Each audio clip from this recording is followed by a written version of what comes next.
Emilio, un placer recibirte. Gracias, igual para mí, Luis. Repitamos la rutina de cada vez de estos encuentros. Situación política argentina es... Muy complicada de escribir, muy complicada sin explicar el contexto que estamos viviendo. Empiezo por lo más urgente y coyuntural, que a 7, 8 meses, hoy en el Parlamento, el gobierno nacional esté peleando el tercio y no una mayoría. Claro. Eso es muy atípico y muy complicado. En términos futbolísticos, llevamos 20 minutos y faltan 70 y están colgados del travesaño. Lo pongo como metáfora, pero es preocupante. Cualquier gobierno normal desde el inicio hubiera tratado de lograr una mayoría en el Congreso y no restringirse a una minoría. Hoy tenemos un tercio con 2 tercios del Congreso votando leyes muy importantes como fueron jubilados y como fueron fue jubilados y universidades. ¿Qué digo? No hay alternativa política en Argentina, pero sí ya hay una oposición y muy temprana. Yo estaría preocupado hoy si fuera el gobierno de reconstruir esto. Para nosotros, cuando nos tocó gobernar en el 2015, tuvimos que cuidar y mucho ese número de diputados y de senadores que nos dio mayoría en las 2 cámaras para tener las leyes. Ahora, profundizando esto en la coyuntura, en la superficie, mi pregunta es si le interesa al gobierno ir a buscar esa mayoría. Si me manejara por los hechos, te diría prácticamente que no, que es un gobierno que subestima, que agrede permanentemente al Parlamento, que agrede a sus propios aliados. La semana pasada a mi presidente de bloque, Miguel Pichetto, lo agredió muy fuerte el presidente Milei. Desde ese lugar, lo que implica una agresión desde el lugar de presidente de la nación, lo que implica en el otro es un ser humano que recibe la fuerza del Estado en esa violencia verbal de parte del presidente de la nación. Entonces ahí es la pregunta más profunda. ¿Les interesa el Parlamento? ¿Les interesa la democracia? ¿Son liberales desde el punto de vista institucional? Recuerdo cuando comenzamos con la ley Bases. La ley Bases salió por esa responsabilidad republicana de esos 2 tercios que sí votaban a favor. Y no me olvido una reunión donde hubo un funcionario, cuando se cae la primera vez, que dijo: a nosotros no nos interesa demasiado si se cae o no se cae. Ya tenemos la lista de traidores para mañana a la mañana, cancelarlos, anularlos, agredirlos en las redes sociales.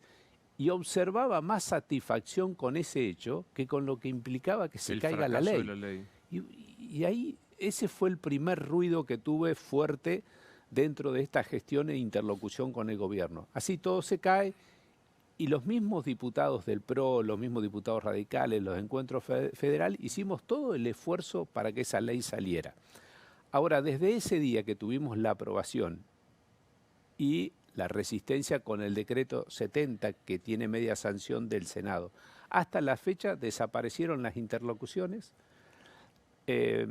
las leyes no tienen negociación, ahora vamos a votar la ley de presupuesto y falta también la interlocución. También hemos escuchado a gente del gobierno decir que no les importa el presupuesto si es aprobado o no.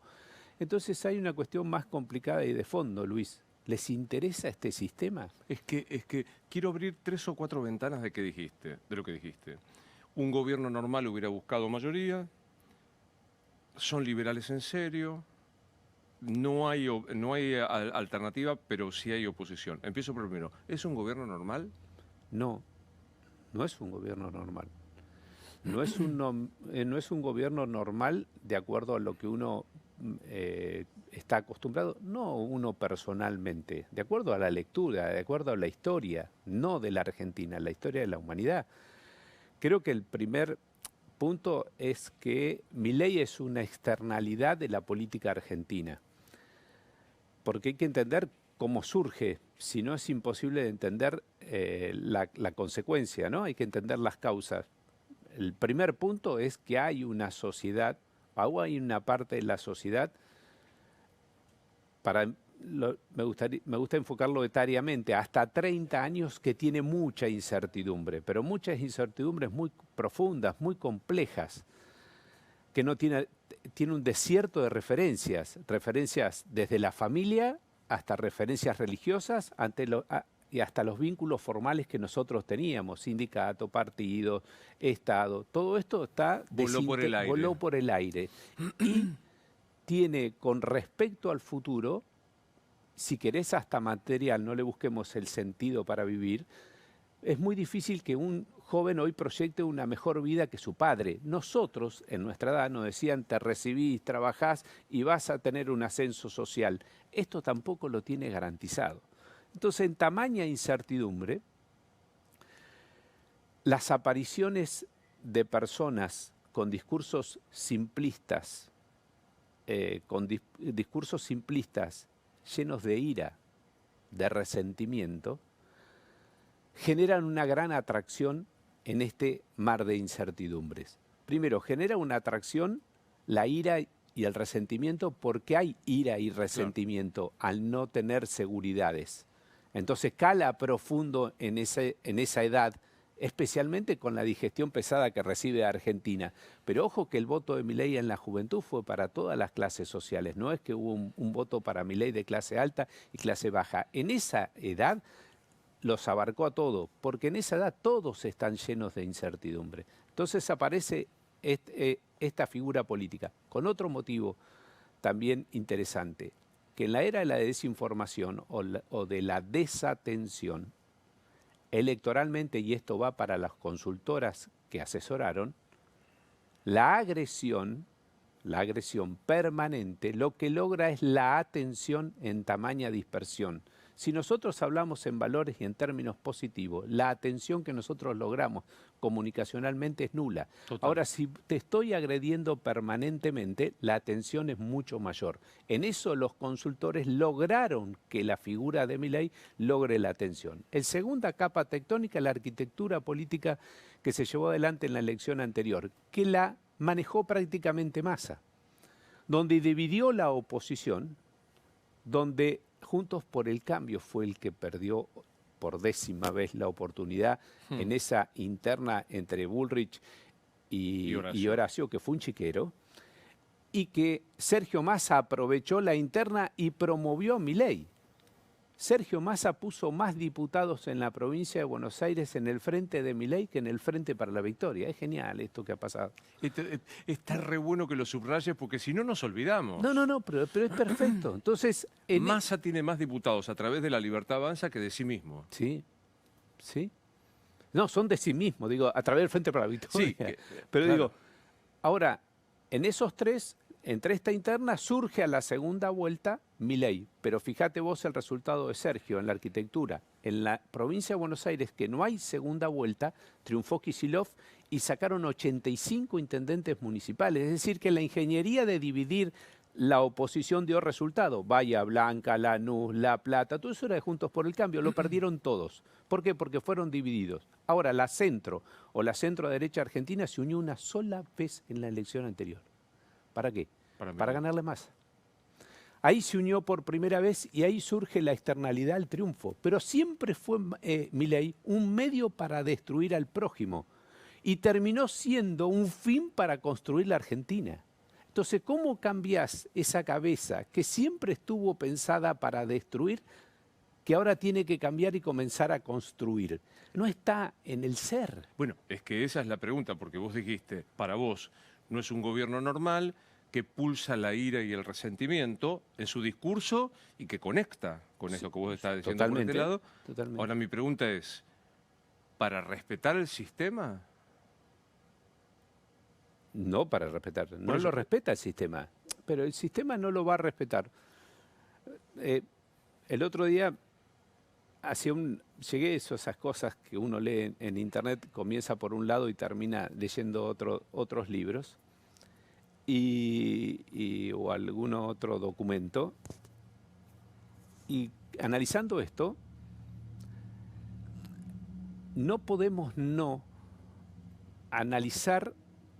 Y tendría que ser el primer motivo hasta la hora de votar, no exijo tanto a la gente, pero sí en la dirigencia, el carácter y el temperamento de quien va a gobernar. Sí, claro. Después viene la política, después vienen las instituciones, pero primero está el carácter de quien va a gobernar. El otro día termino agarrando 2 o 3 libros y me termino en uno que analizaba a Pedro Sánchez de España, pero que hablaba de el narcisismo en estos tiempos como un tema cultural. Ya el narcisismo surge, está promovido desde las redes, que Claro. vos Te muestres, exhibís afirmes el todo, yo, claro. y tenés que afirmar el yo, mostrarte, porque en las redes dice compartir, pero no compartís, exhibís.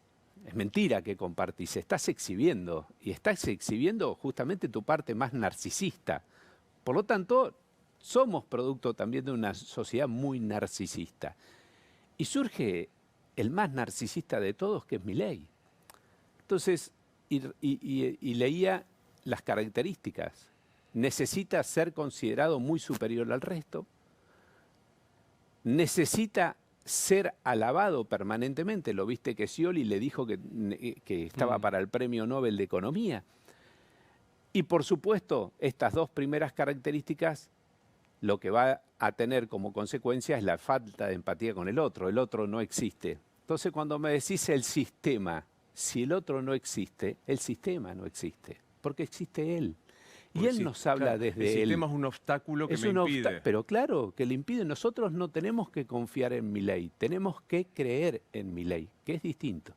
Y justamente esta semana, fue muy buena la semana pasada, que Acemoglu tenga el Premio Nobel de Economía, porque habla de lo contrario, habla de las instituciones como garante del progreso de las sociedades en el mundo. Y es bueno que se lo hayan entregado en este momento, porque la democracia en Occidente hoy está en un periodo de crisis por los fenómenos populistas que surgen por esta situación que acabamos de describir al comienzo, por esta incertidumbre. No es solo en Argentina. No, claro. Te surgen los Trump, los Boris Johnson, Orbán en Orbán, Hungría, Meloni. es el mismo sistema, son democraduras, autocracias, como le quiera llamar, pero no el sistema que nosotros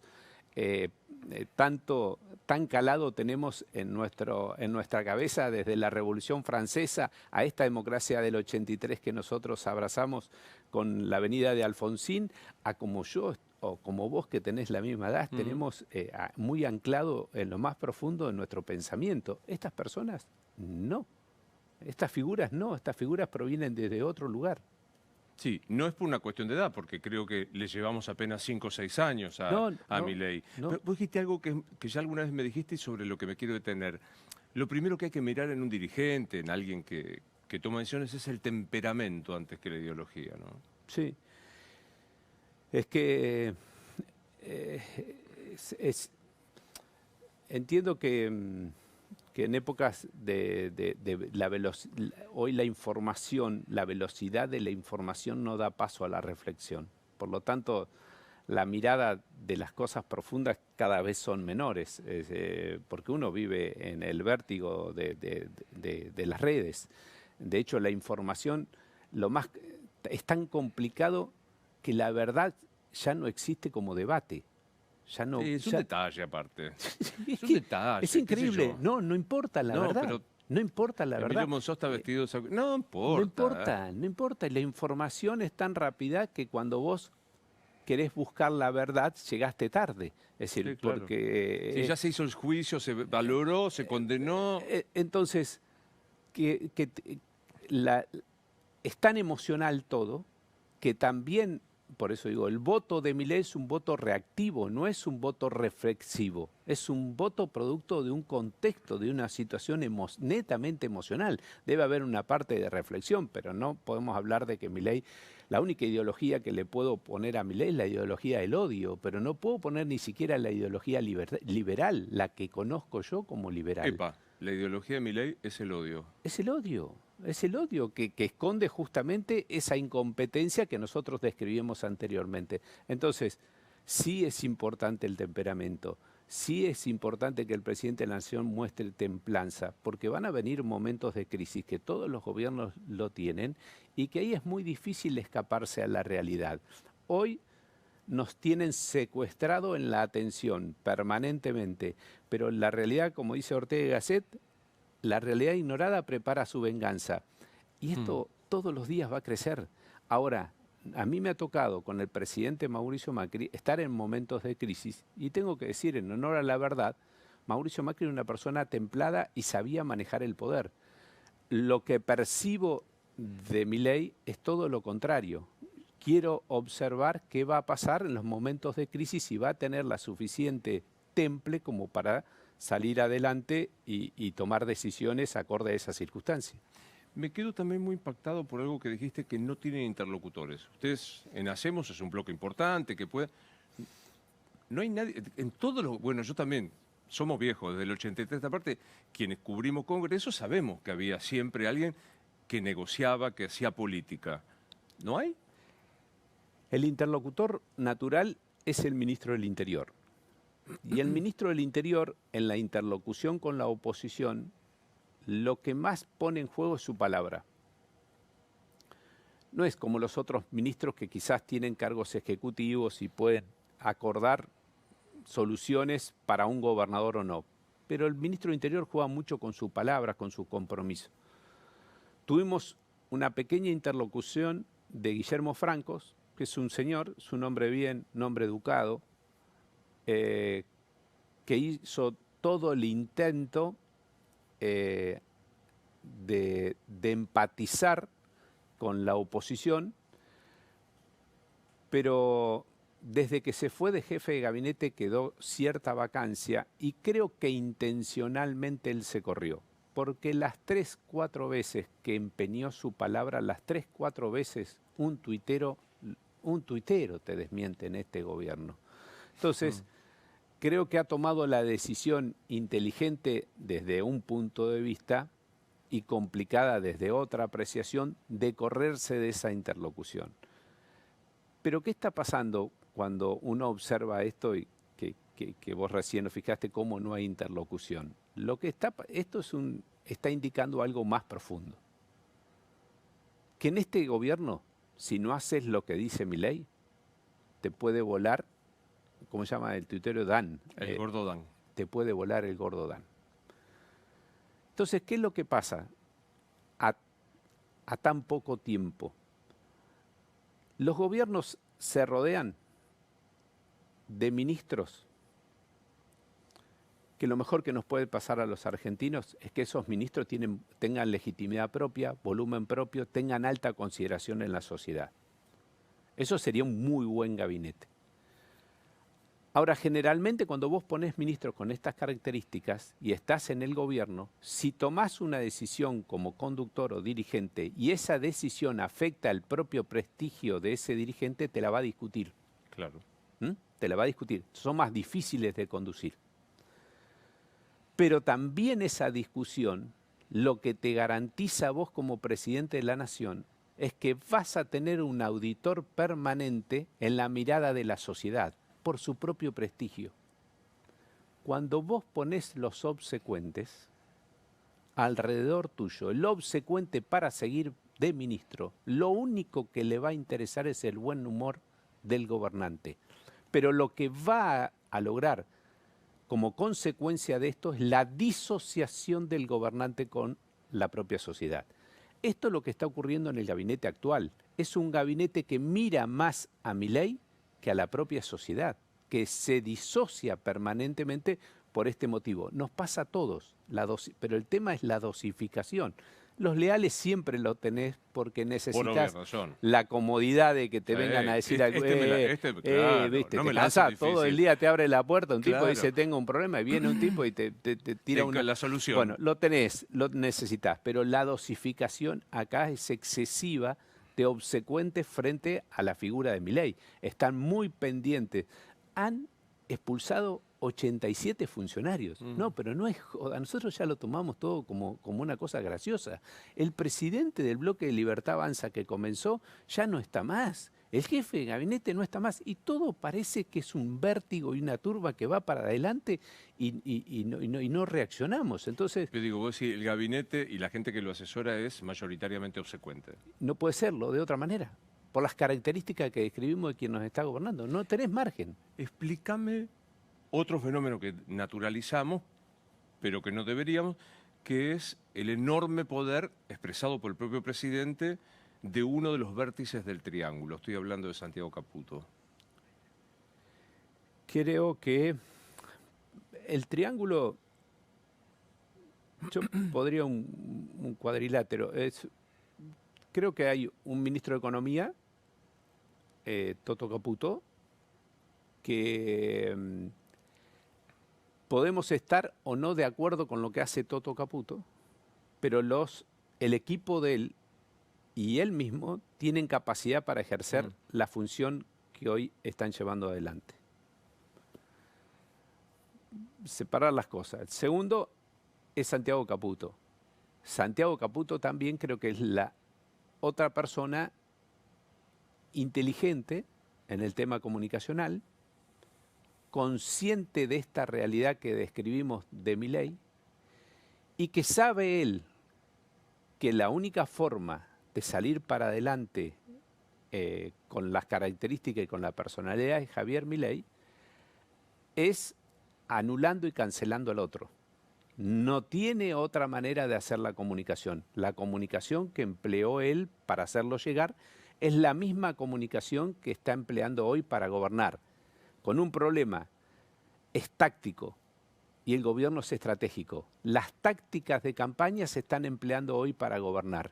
Hay cero estrategia, no sabemos cuál es la agenda del presidente de la Nación, no sabemos la agenda de mañana, no sabemos la agenda de la semana que viene, porque eso daría previsibilidad. Pero este es un gobierno, como ya que está de moda los ingenieros del caos, es un gobierno que promueve el caos.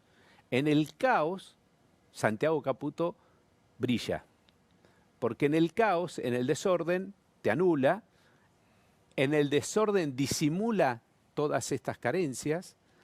Escuchaba a Mauricio el otro día decir que es genuino Milei, pero a mí lo que me asombra es que estemos ponderando más lo genuino que lo competitivo. Pero él hace uso de eso, Caputo. Y si alguien quiere entrar en algún debate de ideas o hacer una crítica al gobierno, él, con sus sicarios digitales, se encargan de ser la protección de Milei frente a esa crítica. Este es el triángulo. Después Karina Milei, con un montón de la casta, porque ellos que andan ahí dando vuelta, están divirtiéndose, armando su partido político. Pero eso es un sector, para mí los más importantes son los dos Caputos. Caputo, Toto, Luis, Santiago y el propio Milei. Y el propio presidente. Pero los dos Caputos son las personas más importantes. En esta descripción que haces crítica de la ideología, de la falta de estrategia, etcétera, etcétera, de Milei, quedás atrapado en la grieta también bien plantada por este gobierno. Sos cuca. Soy cuca. Sos cuca, sos rata, qué sé yo, cuántas cosas, rata, las descalificaciones. Pero digo, sos funcional a Cristina prácticamente. O sea, me da como apuro decírtelo vos. No, pero ¿sabés qué? Está bueno que lo digas. Porque esa es la otra trampa. Es una trampa. Por eso, comunicacionalmente hay una inteligencia laburando, y esa es una trampa mortal. Una trampa mortal para la sociedad argentina. Y el otro día me tocó una salida que justamente gente bien en Suipacha, el único argumento que tenían era vuelve Kicillof o vuelve Cristina. Porque ellos se encargan permanentemente de agitar el fantasma. Ojo con esto, que nosotros lo hicimos en el 2017 y volvió el fantasma. ¿Es que volvió? Y volvió el fantasma. Pero ellos no tienen otra herramienta que apelar a esto. Ahora, el problema no son los otros, el problema somos nosotros, y me incluyo. Porque hay muchos actores de centro que tienen que decidir. O somos espectadores y especuladores de las encuestas, o somos actores de una alternativa política seria. Y ahí tenemos un gran inconveniente, porque para mí hay mucha gente de centro que está aplaudiendo hoy como una foca a un gobierno que no es republicano, a un gobierno, bueno, que ya lo hemos descrito en todas sus características.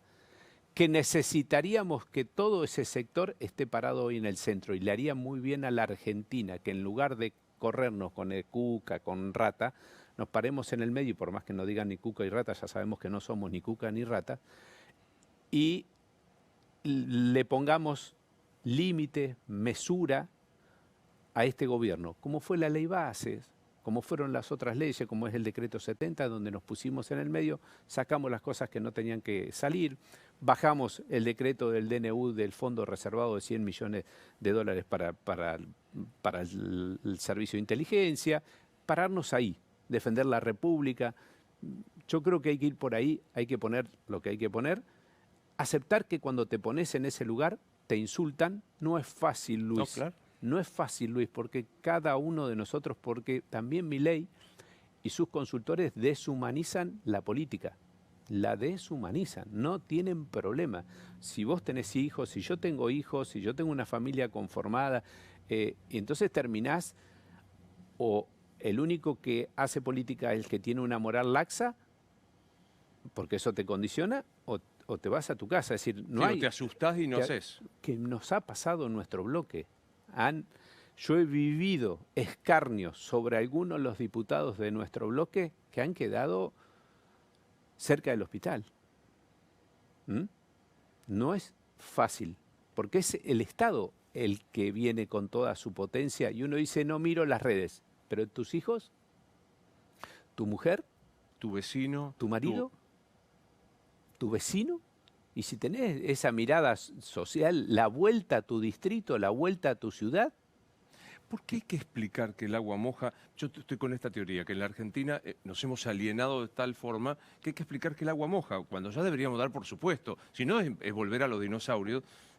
Cuando el presidente se defiende, cuando lo agrede a Pichetto o a cualquiera de nosotros, dice, yo no firmo como presidente de la Nación, firmo como Javier Milei. ¿Por qué hay que explicar que eso es inescindible? No sé. Pero ¿no te ha pasado en conversación que te dice, bueno, Sí, che, que sí. no tiene derecho a defenderse? Sí. No, pero bueno, pero es el presidente de la nación. Pero no sé ya cómo explicarlo. Y también, pero para poner un poco de esperanza, porque si no uno termina y a veces abatido, que hablábamos del centro. Pensar que mucho de esto es superestructura. Porque vos tenés abajo a un Rogelio Frigerio, a un Puyaro, a un Yarlora, a un Cornejo, a un Silioto, a un Rolo Figueroa, a un Nacho Torres, a un, no sé, sigo. ¿Ves que abajo es distinto? Vos sos de Santa Fe, Sí, claro. pero no existe esto. Esto es superestructura. Quiero para poner un aliciente. Me parece que hay una dirigencia política que somos muchos, que somos la mayoría, que tengamos un problema de comunicación electoral porque la gente hoy consume el antagonismo, pero la mayoría es de centro. La mayoría de los dirigentes de casi todas las provincias son de centro. Son personas cuando digo de centro, son de diálogo, son de respeto hacia el otro, son de acuerdos políticos para lograr sus objetivos. Entonces digo, no quiero de esto hacer una desilusión generalizada. Yo soy muy optimista con lo que viene, muy preocupado con lo inmediato, por las características de Milei que ya describimos, pero sí muy optimista con lo que viene a partir del 2027. Lo que sí me gustaría, más rápido que tarde, que dejemos de ser espectador. Hay mucha especulación con las encuestas y hay mucho temor con los sicarios. Hay que romper con eso. Hay que jugarse. Tenemos que hacer un scrum, tenemos que juntarnos todos los que estamos en el centro, poner límite donde hay que poner límite y apoyar en lo que hay que apoyar. En lo que va. En lo que hay que apoyar. Dame la formación del Scrum. O sea, porque ahí siempre viene Larreta, proponía eso, mira cómo le fue. Sí. O sea, decía, con el 70 el kirchnerismo afuera. ¿Quién integra el Scrum? Mirá, en el 2015 ganó el centro, también para decir y poner a la gente con ánimo. En el 2015 nosotros éramos el centro, Juntos por el Cambio era el centro, no era el que polarizaba. Nosotros polarizamos en el 2017, nos metimos en el experimento eso que nos salió muy mal. Pero hasta el 2015 nosotros representábamos el centro de Argentina y ganamos como centro en Argentina. ¿Quiénes están en el centro hoy? Los gobernadores que te acabo de decir y Sí. seguramente me olvidaré de alguno. Y después están Horacio, está Facundo Manes, está Martín Lustó, está parte del radicalismo. No sé, hay mucha gente en el centro, Nicolás Massot, mucha gente en el centro, Florencio Randazzo, la gente de Schiaretti, todo eso está en el centro. Ahora, ¿quién puede ser candidato y quién tiene que ser candidato? Es lo que no hay que discutir ahora. Ahora hay que discutir programas, hay que discutir cómo nos paramos frente al gobierno, y surgirá de acá al 2027 algún candidato que la gente verá mejor o no en las encuestas para gobernar. Pero sí ese candidato tiene que tener las condiciones de trayectoria y las condiciones que te dije al comienzo, emocionales para asumir la presidencia de la Nación. Yo estoy totalmente optimista con respecto a eso. Veo los intendentes municipales, vos salís al interior del país y los intendentes municipales no se están diciendo rata, sorete, mandril, no escucho en ningún lado eso, solamente en el presidente de la Nación. Entonces, ojo que nos está degradando como democracia, nos está degradando el sistema, porque el presidente de la Nación, y tomando a Ortega y Gasset, el hombre y sus circunstancias, las circunstancias te la dan tu proximidad, tu barrio, pero las circunstancias de cada uno de nosotros también, primordialmente la da el sistema político que nos rodea y el jefe que esté a cargo. El que vivió en la época del proceso tiene un contexto en su cabeza producto del proceso militar. El que vivió en democracia tiene otro contexto que tiene que ver con lo que se forjó en la democracia. Quien vive con un presidente de la nación que insulta y agrede todo el tiempo a quien lo critica o a quien le parece a él que no le cae bien, bueno, también está viviendo un contexto agresivo, despectivo, en donde el otro no existe. Ojo con esto, porque también marca un momento cultural. Performan el tono, Todo, la realidad. y Es eso, que sí, pero eso se traslada a la gente, se pero traslada a la persona común, se traslada a mis hijos que van al colegio, eso se traslada a todo lado, eso se derrama esa cultura. es que el que puede Entonces, lo más. digo, miremos eso también, no estemos mirando la inflación, ahí está el error, no es solo la inflación y el equilibrio fiscal, que imagínate, nosotros no lo ponemos ni en discusión, lo pregonamos siempre, lo trabajamos cuando fuimos gobierno. Tuvo decisiones más drásticas, sí, tuvieron resultados positivos, sí, pero lo más importante es lo cultural, lo que está generando desde otro lugar. Y eso lo tenemos que empezar a observar, es tan importante como lo otro. Preguntas bien coyunturales. ¿Se suma Democracia para Siempre, creo que se llama lo de Lustó, Manes? ¿Se suma a ustedes? No. Democracia para Siempre se arma como bloque propio. Sí tenemos, porque estamos pensando muy parecido a lo que estamos viendo en Argentina, una relación muy fluida en las conversaciones, porque esto nos une. ¿Con quién te sentís más cómodo, con Lustó o con Macri? Yo me siento mucho más cómodo con Lustó. ¿Por qué? Quizás hay un tema generacional, lo conozco desde hace 30 años y hemos militado políticamente parecidos. Siempre hemos tenido un diálogo muy fluido y intelectualmente es una persona con quien uno disfruta el debate, ¿no? Por más que piense a veces distinto o parecido. Pero el pensar distinto, si lo interpretas bien, es como que te extiende tu propio pensamiento. Viste que hay que explicar, Pero que está bueno. porque te extiende, porque si piensas igual que Pero vos claro, y querés que sos estúpido, te achica. Que tener personas que te inviten a ese debate permanentemente, a mí me enriquece ese tipo de personas. Martín tiene esa característica que disfruto cuando voy y que miles de veces no coincidimos, pero tiene sustento esa discusión. Con Mauricio Macri nos ha separado la historia desde el 2019. Tuve algunas conversaciones con él, nos respetamos los dos, pero no tengo en lo cotidiano, no tengo esa relación casi generacional. Yo con Florencio Randazzo, Martín Lustó, Rogelio, Yarlora, nos conocemos toda una vida militando. Entonces, la relación nuestra nunca se pierde. El propio Horacio, somos actores que tenemos conversaciones permanentes. Me acuerdo cuando viniste la última vez acá, dijiste algo que me sorprendió y que hoy verifica, por lo cual debería decir una buena para vos. Dijiste, Macri y Milei inevitablemente van a colisionar porque es una cuestión de temperamento. Y lo estamos viendo. Pero por eso te digo. Es muy difícil.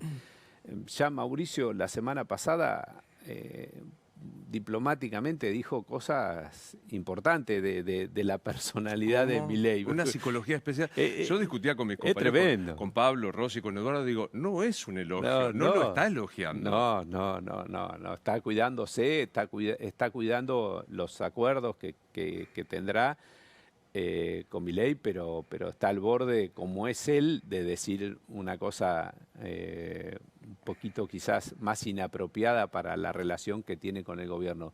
Pero va a ocurrir eso, con Mauricio Macri es inevitable, él es consciente con la personalidad, esto que acabamos de describir nosotros con más despojado de algún tipo de relación de la figura de Milei. Pero la figura de Milei está descrita en miles de libros, es casi obvia. Y obviamente que a Mauricio se le escapa en la descripción lo mismo que pensamos nosotros. O sea, ¿vos lo ves más cerca de romper con Milei que de acordar? No sé si de romper. A mí me gustaría que el PRO esté trabajando junto con nosotros para armar el centro. No me gusta verlo al PRO detrás de una persona que no respeta, justamente se llama Partido Republicano, propuesta republicana, y es una persona que todos los días muestra y demuestra que no es para nada republicano. ¿Le van a votar el presupuesto a Milei? Sí. Vamos a votar el presupuesto, vamos a exigir algunos cambios, pero como es el tratamiento de cualquier presupuesto, pero esa herramienta lo va a tener. Lo que sí, hoy no hay interlocución para saber cómo se discuten las disidencias que tenemos desde nuestro bloque, que lo lleva adelante Nicolás Massot. Hoy está trabajando con el presupuesto que mandó el gobierno, pero no tendría que tener problemas para salir. ¿Qué van a hacer con los DNU? La semana pasada fue el achaque porque esta reglamentación de DNU es de Cristina y ahora el kirchnerismo se opone, y tengo entendido que ustedes también que quieren modificar somos nosotros, el kirchnerismo está apoyando esa modificación que tiene ¿Ves lógica. que sos Cuca? ¿Viste que es fácil? Sí, pero tengo que resolver. es fácil de resolverlo así, pero es un tema pendiente hace muchos años. Por supuesto que, y está el teorema de Baglini a la inversa, cuando te vas del gobierno sos más responsable institucionalmente. Bueno, celebro que seamos todos responsables institucionalmente y modifiquemos la ley de DNU, que prácticamente está hecho para que el Congreso de la Nación no legisle. Así que creo que llegó al límite con Milei, después de los DNU que ha sacado, a que se observe nuevamente esta ley que es horrible, es espantosa para un sistema republicano. Podés trabajar sin el Congreso. Si no reformamos esta ley, el Congreso puede no existir, resistir con un tercio los 3 años que sigue y lo tendríamos que cerrar prácticamente. Objetivamente tenés razón.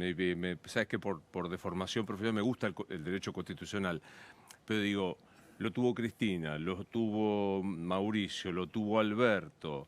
Ahora se lo van a sacar porque es Milei. Este va a ser el argumento del gobierno. Que sea el argumento. Llegó el momento. Y si ese es el motivo, celebremos el motivo, no importa cuál, el punto es modificarlo. Es decir, si Milei es el motivo para el equilibrio fiscal, para gastar lo que hay que, no gastar más de lo que ingresa, y para concientizar la Argentina, y si es Milei el causante de esto, bienvenido, porque son cosas buenas. También para esto, enhorabuena, que si es Milei el que se excede, si es Milei el que quiere desprestigiar el Congreso, el que agrede al Congreso, y cambiamos esta ley para poner en valor el Congreso de la Nación, bueno, bienvenido sea Milei.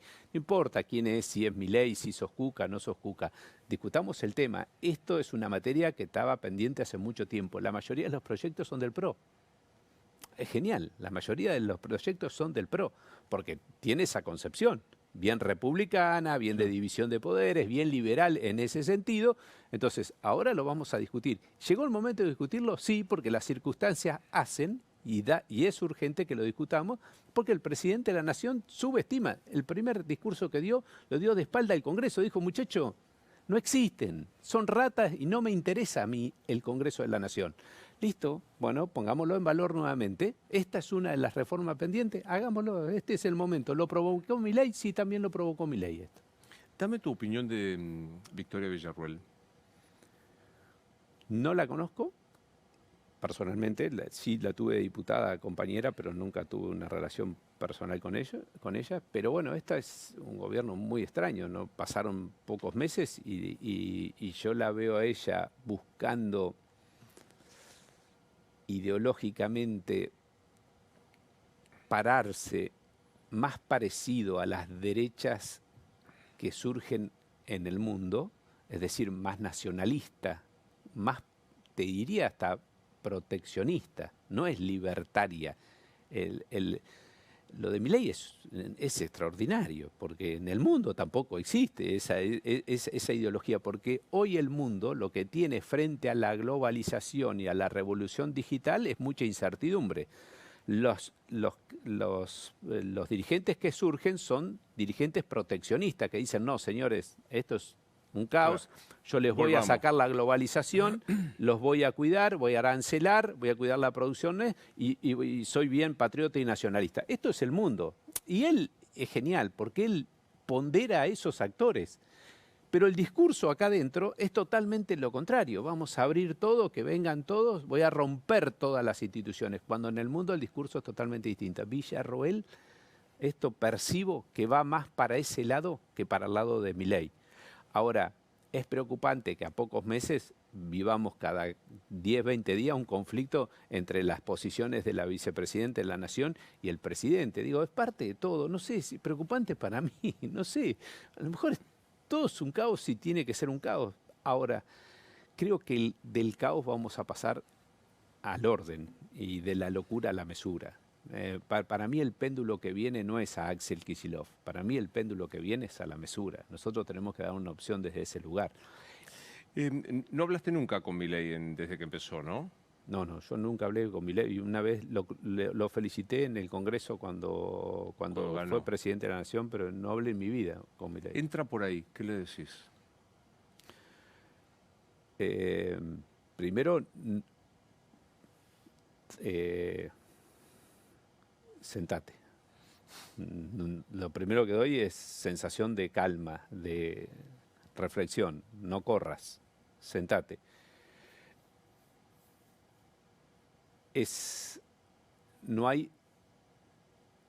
Hay un gran porcentaje de argentinos y de representantes de esos argentinos que queremos que nos vaya bien y que todos queremos ser colaborador tuyo para que vayamos en ese camino. Calmate, no somos enemigos, nos desconoces biográficamente, pero el objetivo es el mismo. Yo lo que le pediría es esa pausa para poder conversar, generar confianza, basta de redes, mirémonos a los ojos. Hoy en el caso nuestro, en el caso del radicalismo, son dos bloques muy fácil que se entienda bien el sentido de poder acordar objetivos buenos para el país. Yo le pediría calma, seguridad, le daría seguridad, porque en el fondo lo que muestra y demuestra es una inseguridad permanente. Y le daría esa seguridad de que de que lo vamos a ayudar. Pero eso haría. Más es humana la conversación que política. Primero iría ese factor a darle esa tranquilidad para después, por supuesto, proyectar en políticas públicas, pero es más humana la relación. ¿Por qué seguís haciendo política?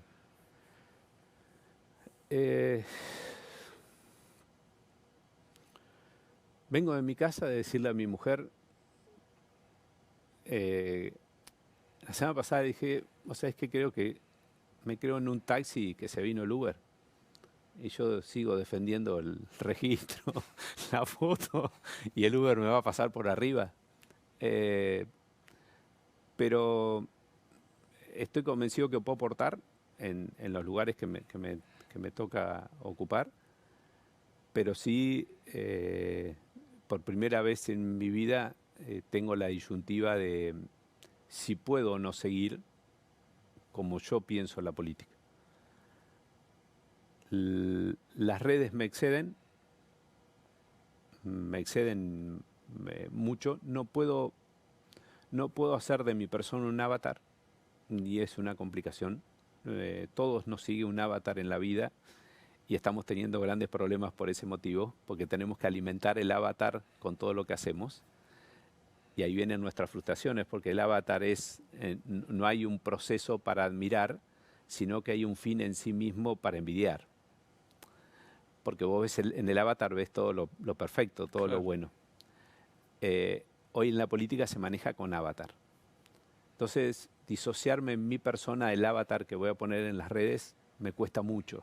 Y yo veo que muchos amigos míos hoy lo han canalizado mucho mejor. Quizás necesito un psiquiatra, un psicólogo para hacerlo, y saber que quien pongo de candidato es un avatar que va a ser sometido al escarnio, lo que sea, pero que yo sepa que es un avatar. Pero el avatar es hacer creerle a la gente de Pellegrini que estuve en Pellegrini y no estuve en Pellegrini, que estuve en Rosario y no estuve en Rosario. Hablar de Rosario y sin conocer Rosario. Mentir, hacerlo mentir al avatar. El otro día tuve un impacto, tuve un encuentro con una persona y me impactó muchísimo, porque verlo en la realidad me mostró el celular y entre comillados una frase que decía el político con el cual estaba trabajando. Y esa frase era pegándole muy fuerte a uno de los políticos mal visto en Argentina, ¿no? Diciendo, no sé, cualquier cosa tiene que ir preso. Entonces, mirá, tantas vistas, tanto que no sé qué, fíjate, esto va a Instagram y va a Facebook, me dice. No va a Twitter porque es otro tipo de gente, audiencia, claro. Ni va a TikTok porque lo entramos de otro lado. Yo miraba todo eso. Mira, tiene 95% de likes, qué sé yo, de me gusta. Solo 2% se preguntaron si es verdad o mentira, y es mentira. Y es mentira. ¿Cómo es mentira? Sí, es mentira. Pero no importa que sea mentira, porque hubo un 98% de la gente que lo vio como verdad. Y ya está. Y vos decís, ¿cómo sigo? ¿Cómo compito? Porque es dinero también para que le llegue a toda esa gente, es mentirle a toda esa gente, y después se lo manejamos como si fuera un volumen. Si vemos que es un exceso y que hay que rectificar o algo por el estilo, lo vamos bajando. Entonces se pierde si mañana no habla nadie de esto. ¿Cómo seguís? Voy a terminar le robé a James Lipton, el tipo del Actor Studio, el final de las entrevistas. ¿Cuál es tu sonido preferido en la vida? El que es armónico. El que menos te gusta. El que hace ruido. ¿Cuál es tu palabra favorita? Amor. La que más detestás. Confrontación. ¿Cuál es tu insulto preferido?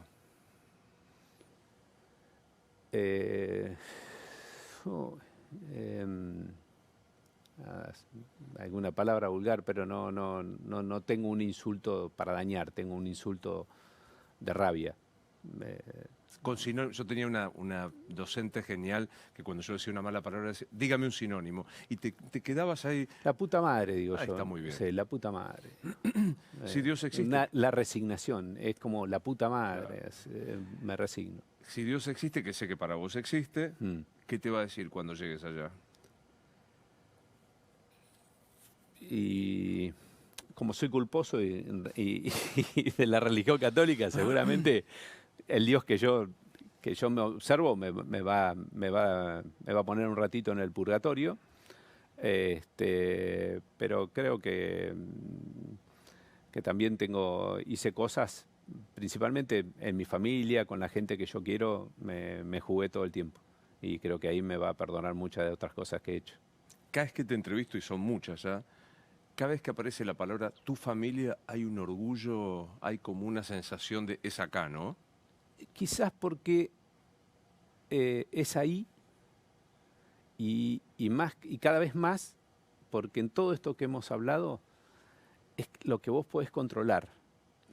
Todo esto que expresás, porque después en la política y cada vez que te extendés podés controlar menos, pero todo esto que esté expresado o que yo siento que hay que hacer, con mi familia lo hago todos los días, pero ahí puedo controlar. Entonces, de esa ahí no hay avatar, ahí no hay nada, ahí soy yo, ahí no hay redes y ahí es vincular, es personal.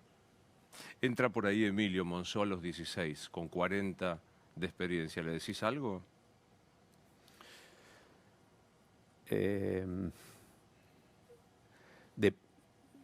Son etapas.